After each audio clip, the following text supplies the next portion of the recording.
Subscribe करें हमारे YouTube channel साधना gold को और पाएं वीडियोस सबसे पहले। बेल आइकन दबाना ना भूलें।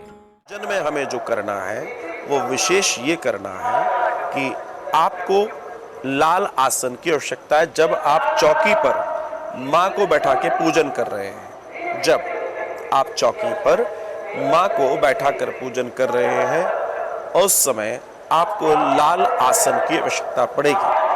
आप उस आसन का उपयोग करें और उसके बाद माँ का विधि पूर्वक पूजन करें। सबसे पहले माँ को प्रणाम करें और उनके चरणों में अपने आप को अर्पित करते हुए जिस भाव से आपको पूजा करनी है, या आपने कलश स्थापन कराया है तो आप ब्राह्मण देवता को बुलाकर भी पूजा करा सकते हैं। और अगर आपको प्रैक्टिस है, आप जानते हैं पूजा कैसे करनी है, पूजा की विधि आपको मालूम है, तो आप कर सकते हैं। सुपारी जरूर रखें, कलावा उसके ऊपर बांधकर आपको सुपारी रखनी है। इस तरह से पूजा आपको करनी है। अब बात आती है कि हम रात्रि का सदुपयोग कैसे करें। रात्रि का, क्योंकि ये नवरात्र का विषय है, ये पर्व नवरात्र का है, ये ध्यान रखिएगा। तो ये पर्व बहुत कीमती है। तो इस कीमती पर्व का लाभ सबसे ज़्यादा हमें जो होगा वो एक होगा कि हम अगर आज की रात से लेकर अगली और 8 रात्रियों तक अपनी स्थिति को मजबूत करते हैं, और जितना ज़्यादा हम ध्यान करेंगे, मेडिटेशन करेंगे, उतना ज़्यादा हमें लाभ होगा। आप क्या क्या कर सकते हैं? अगर आपको कोई सिद्धि नहीं करनी है, अगर आप कोई विशेष सिद्धि नहीं करना चाहते हैं, तो आपको चाहिए, अगर आपने गुरु दीक्षा ले रखी है तो अपने गुरु का स्मरण करें, और माँ की जो अखंड ज्योत आपने लगा रखी है, अगर तो नहीं लगा रखी है तो आप एक ज्योत जला लें। ये समय रात्रि का होना चाहिए।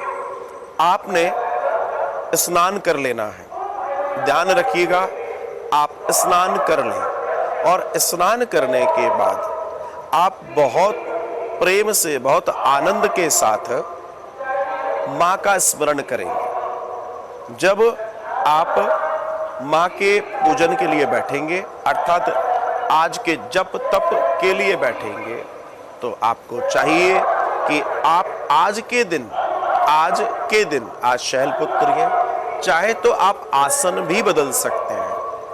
आसन बदलने का मतलब आप अपने आसन पर सफेद वस्त्र भी बिछा सकते हैं। अगर सफेद वस्त्र ना बिछाना हो तो आपका जो भी आसन है, उस आसन पर आप पद्मासन की मुद्रा में बैठ जाएं, बहुत प्रेम से।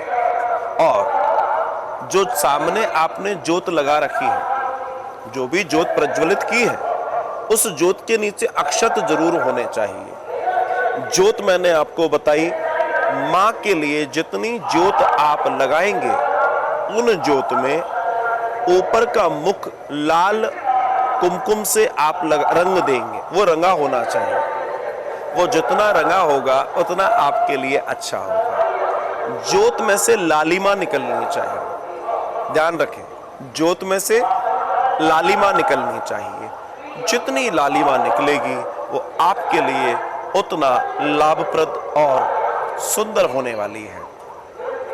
ज्योत अगर हवा से बच रही है तो वो लंबी जाएगी। ध्यान रखिएगा, माँ की प्रसन्नता का एक चिन्ह मैं आपको देना चाहता हूँ। माँ प्रसन्न कैसे, आप कैसे समझेंगे कि माँ प्रसन्न है? आप जिस ज्योत का ध्यान कर रहे हैं, वो ज्योत अगर आपके ध्यान करते करते ऊंचाई की ओर जाने लगे, एक तो ऊंचाई की ओर जाती है जब दीपक में तेल समाप्त होता है, घी समाप्त होता है, और एक ऊंचाई की तरफ जाती है जब माँ प्रसन्न होती है। तो आपको इस बात का ध्यान रखना है कि माँ को प्रसन्न करना है, इस पर ध्यान रखिएगा। तो आपको चाहिए अपने आसन पर बैठे। अगर आप कोई विशेष सिद्धि करना चाहते हैं तो आप माता शैलपुत्री का ध्यान करें।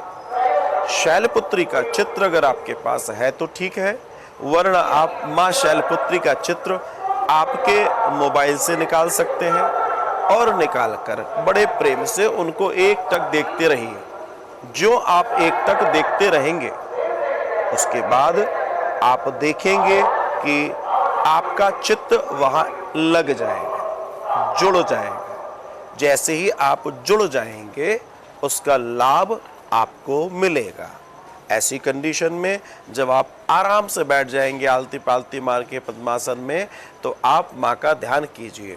अगर माँ का ध्यान नहीं भी हो पा रहा तो सामने जल रहा जो दीपक है, आप दीपक का ध्यान कर सकते हैं।